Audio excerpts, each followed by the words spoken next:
right. How are we doing tonight? Good. All right.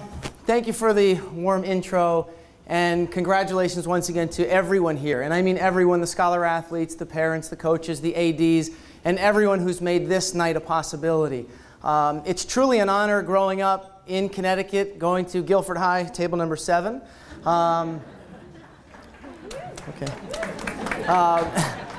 But to be back in this capacity is something that I never would have dreamed of. My dream, my lifelong mission, was to play Major League Baseball.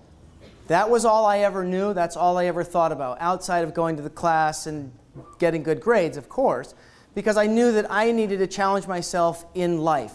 So when I had the opportunity, I had a really good life growing up.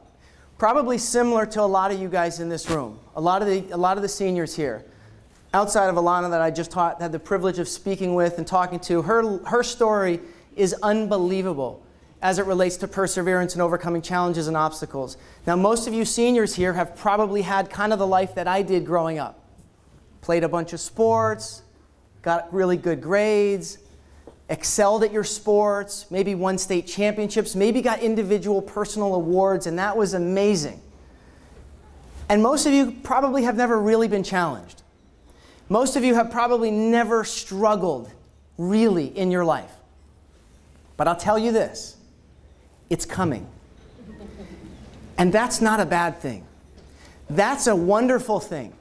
People tell me all the time, and I'll tell you more of the specifics of what happened. But they say, oh my God, I'm so sorry, what happened to you? And I say, for what?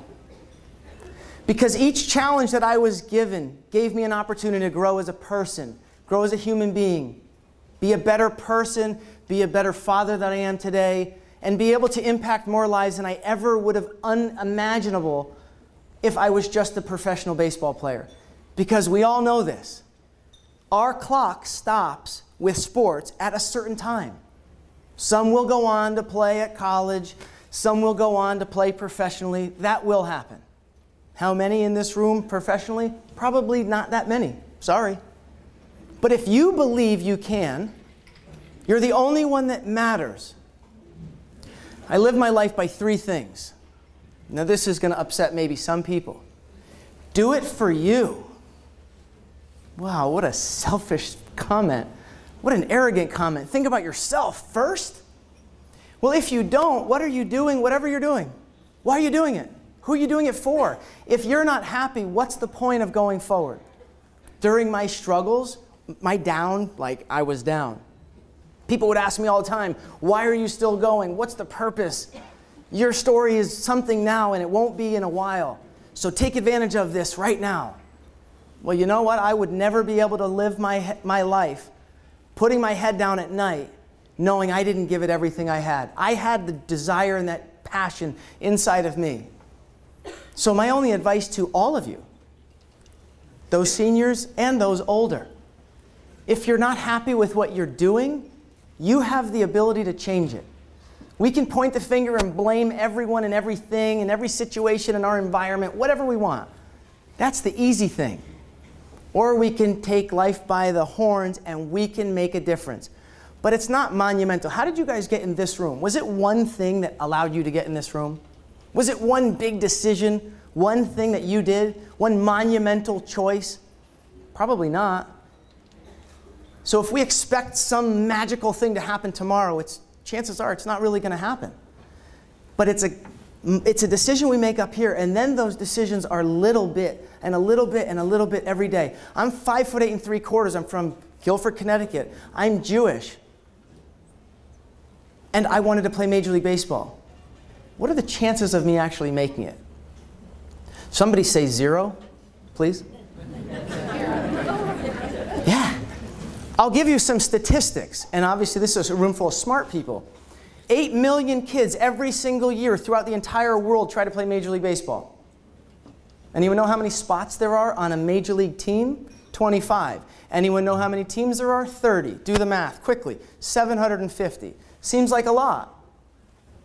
That's like a third of this room. 8 million. Divide that by 8 million. 750 by 8 million. Anyone? Anyone? Right. It's very small chance. One thing that you can't measure, because like the combine or when you go to school and get measured in your 40 and how tall are you in your wingspan, they can do all that. To me, that's great. But there's no measure for what's in here, in your mind, and what's in your heart. Because as a 5'8" 3/4", I thought I was 6'5" every day until I'd actually get off the field and hang out with my friends, and there would be pictures taken, and I go, damn, I'm small. But it's true. I never believed I was what people said. I was too short. My arm wasn't good enough. You're never going to play in college D1 in the outfield. You're going to have to go to second base. Well, I wanted to play outfield in college. So I did. But I had kind of like the Calvin Hill story. My guy, who was the center fielder at the University of North Carolina, he was the Team USA starting center fielder and leadoff batter the summer before, and this was his junior year. And he was drafted in the first round by the Yankees and turned down $2 million after his senior year in high school. That's the guy that I was behind. So when people said, what are you? I would say, I think I'm a center fielder and leadoff batter. Because I knew what was in front of me. But I also knew the kid didn't walk on water. So I made a decision. I was going to make it. I was going to be that. That was going to be mine. And I didn't get a full scholarship. I was a nobody. But in my mind, I was something. I was somebody. And I was going to prove that every single day. No questions asked. No matter how tough or how bad I think I might have done, I was going to do everything I could to earn that spot.